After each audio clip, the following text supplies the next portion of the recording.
Hello दोस्तों, welcome back to our YouTube channel. हमारे YouTube channel में आपका स्वागत है। आज जो टॉपिक पढ़ेंगे हम फिजिक्स में वो है कैपेसिटर। कैपेसिटर होता क्या है? कैपेसिटर एक ऐसी डिवाइस है जो चार्ज स्टोर करने के काम आती है। ठीक है, उसमें हम चार्ज स्टोर करते हैं लेकिन ज्यादा टाइम तक नहीं कर पाते। होता कैसा कैपेसिटर? आपने अपने फैन में देखा होगा, पंखे में कुछ ऐसा सिलेंड्रिकल शेप का और दो वायर निकले होंगे। ठीक है, ऐसा सिलेंड्रिकल शेप का दो वायर निकले होंगे। नहीं तो आपने अपने टूटे हुए मोबाइल चार्जर में देखा होगा, या फिर कई इलेक्ट्रॉनिक प्लेट्स रहती हैं। प्लेट्स में छोटे छोटे सिलेंड्रिकल शेप के यूं लगे रहते हैं। ठीक है, वो सब ऐसे ही होंगे, छोटा हो बड़ा हो, लेकिन उनमें कुछ लिखा हुआ होगा, उनकी वैल्यू, जैसे 47 माइक्रोफेरेड और 4 वोल्ट 5 वोल्ट कुछ भी लिख सकते हैं। वो क्या है? उनकी स्टोरेज पावर। ठीक है, करंट कितना पास कर सकते हैं, कितने वोल्टेज पे काम करते हैं, वो उनकी डिटेल्स है। लेकिन कैपेसिटर होता क्या है, किस काम के लिए आता है? Storage of charge. कैपेसिटर किस काम आता है? चार्ज को स्टोर करने के। ठीक है, अब कैपेसिटर है तो कैपेसिटर का कैपेसिटेंस कैपेसिटर का कैपेसिटेंस होता है। कैपेसिटेंस किससे डिनोट करते हैं? सी से। ठीक है, कैपेसिटर के अंदर होता क्या है ये बताते हैं आपको। कुछ नहीं, सिर्फ दो प्लेटें होती हैं। एक पे आप वोल्टेज अप्लाई करते हो तो वो चार्ज गेन करता है, और बीच में खाली जगह होगी या फिर डाइलेक्ट्रिक भरा हुआ होगा। ठीक है, डी डिस्टेंस पे होता है। ठीक है, और इसी के इंडक्शन से ये क्या हो जाती है? नेगेटिवली चार्ज हो जाती है, और इसको अर्थिंग कर देते हैं। ये अर्थिंग का सिंबल है। चीजों को अर्थिंग किया जाता है ताकि शॉर्ट सर्किटिंग ना हो। क्यों? क्योंकि जो हमारी अर्थ होती है वो किस पोटेंशियल पे होती है? 0 पोटेंशियल पे। क्लियर? ठीक है, अब कैपेसिटेंस क्या होता है? अगर मैं पोटेंशियल अप्लाई करता हूं तो क्या होने लग जाएगा? चार्ज स्टोरेज की प्रोसेस शुरू होने लग जाएगी। लेकिन कुछ चीज होती है जो इसमें क्या करेगी? रुकावट, ऑब्स्टिकल। वो क्या चीज है? कैपेसिटेंस। देखिए, V इक्वल टू कुछ आएगा तो क्यों तो रहेगा, बचेगा क्या? C। जो ये C आया अपॉन में, वो क्या है? कैपेसिटेंस, जो वोल्टेज के फ्लो का अपोज करता है। 1 अपॉन मीन्स अपोज करेगा, तो यहां से निकालूंगा C equal to Q upon V। ये कैपेसिटेंस है, यानी कि, और कैपेसिटेंस की यूनिट क्या होती है? फेरेड। कैपेसिटेंस की SI यूनिट क्या होती है? SI unit फेरेड।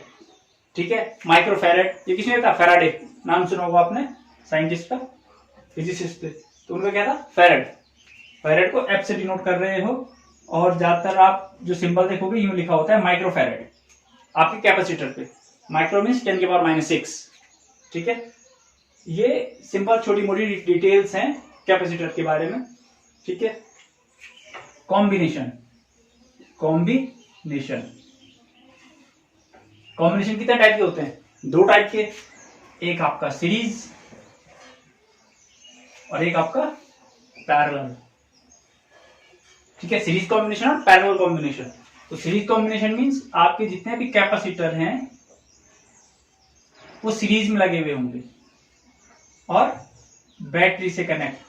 देखिए, बैटरी का सिंबल है एक बड़ा डंडा और एक छोटा डंडा। 2 डंडे हैं लेकिन एक बड़ा एक छोटा, जबकि कैपेसिटर का क्या है? दोनों पैरेलल। ये ध्यान रखिएगा, करंट यहां फ्लो होगी I। अब सारे कैपेसिटर अलग हैं तो C1 C2 C3 C4 सबका कैपेसिटेंस अलग होगा। ठीक है, सब पे वोल्टेज अलग जाएगा, V2 V3 V4। बट क्या चीज सेम रहेगी? In series combination charge remain same. ठीक है, चार्ज सेम रहेगा। तो इसको सॉल्व करते हैं तो V1 क्या जाएगा? V1 का फॉर्मूला क्या जाएगा? Q equal to C2V, Q upon C1, V2 equal to Q upon C2, V3 equal to Q upon C3 and so on. तो जो नेट वोल्टेज आएगा, नेट वोल्टेज कितना होगा?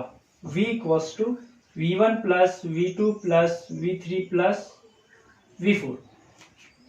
सो नेट V यानी कि टोटल वोल्टेज जो हमारी बैटरी पे होगा, टोटल वोल्टेज ठीक है, तो जो नेट आएगा क्या होगा, Q upon C net equals to V1 यानी कि Q upon C1 plus Q upon C2 plus Q upon C3 plus Q upon C4।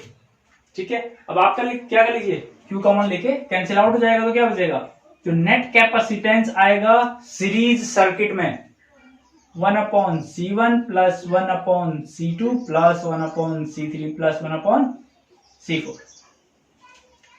ठीक है, यानी कि सीरीज सर्किटिंग में जो नेट कैपेसिटेंस होता है वो क्या होता है, 1 अपॉन में ऐड होता है।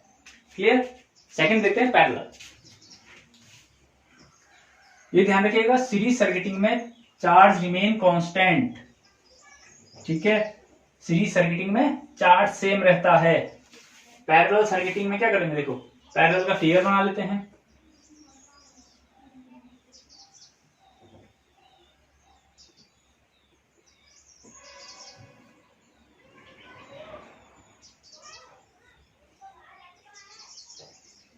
ठीक है, C1 capacitance, C2 C3, current जा रही है I, तो करंट I जा रही है तो प्लस टर्मिनल, ये माइनस टर्मिनल। ठीक है, अब क्या चीज सेम रहती है पैरेलल कॉम्बिनेशन, पैरेलल में voltage remain same, potential same रहता है, तो ये क्या हो जाएगा, Q1 Q2 and Q3 chart.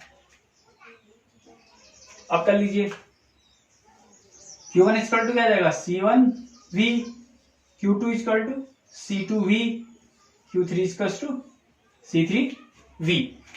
ठीक है, तो जो नेट Q आएगा, Q net equals to Q1 plus Q2 plus Q3। Okay, तो Q नेट क्या जाएगा, CV, C नेट V, तो C1V plus C2V plus C3V, सी भारा V भारा के कैंसिल आउट हो जाएगा, तो क्या बचेगा, C net equal to C1 plus C2 plus C3, which means जब हमारा पैरेलल सर्किटिंग होगा, पैरेलल सर्किटिंग तो ये डायरेक्ट ऐड होंगे, जितने भी कैपेसिटर दे रखे होंगे सब ऐड होंगे, वाइल इन सीरीज सर्किटिंग वो 1 अपॉन में उनका कैपेसिटेंस ऐड होगा। क्लियर। चलिए नेक्स्ट देखते हैं, energy stored.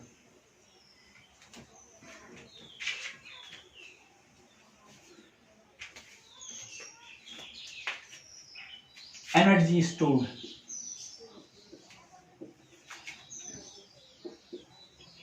Stored in capacitor. Capacitor कितनी एनर्जी स्टोर करता है। ठीक है, एनर्जी का पता कैसे लगाते हैं हम, ठीक है, energy rate of doing work, जितना काम कर रहे हैं, यानी कि जितना ये वर्क कर रहा होगा कैपेसिटर उतना ही एनर्जी होगा। ठीक है, तो वी नो दैट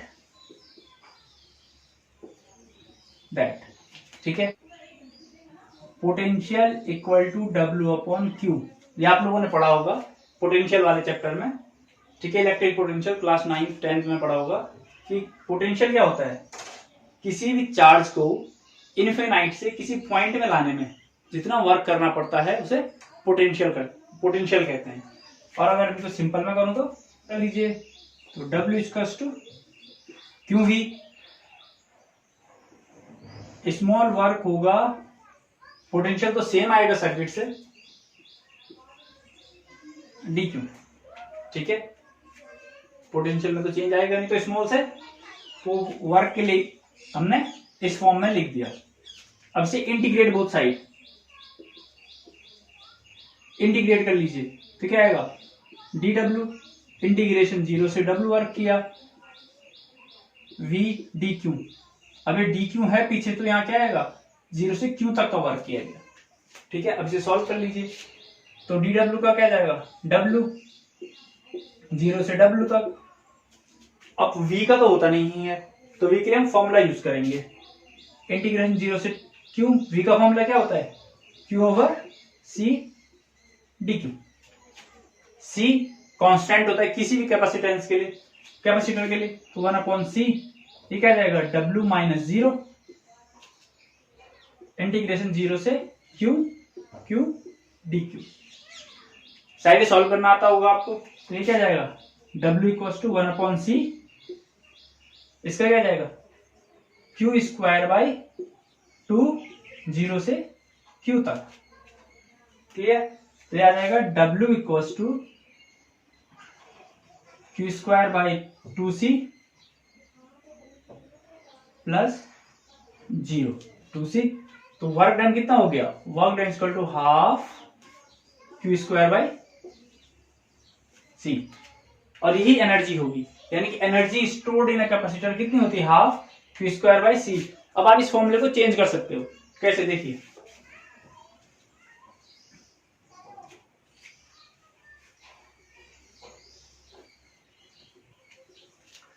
हमें एक फॉर्मूला पता होता है Q equals to CV capacitance का, उसे पुट करते रहिए, आपके अलग अलग आते रहेंगे। W इक्वल्स टू दिया क्या है, half Q square upon C, तो मैं Q की जगह पे CV स्क्वायर रखता हूं, तो एक फॉर्मूला तो ये हो गया आपका।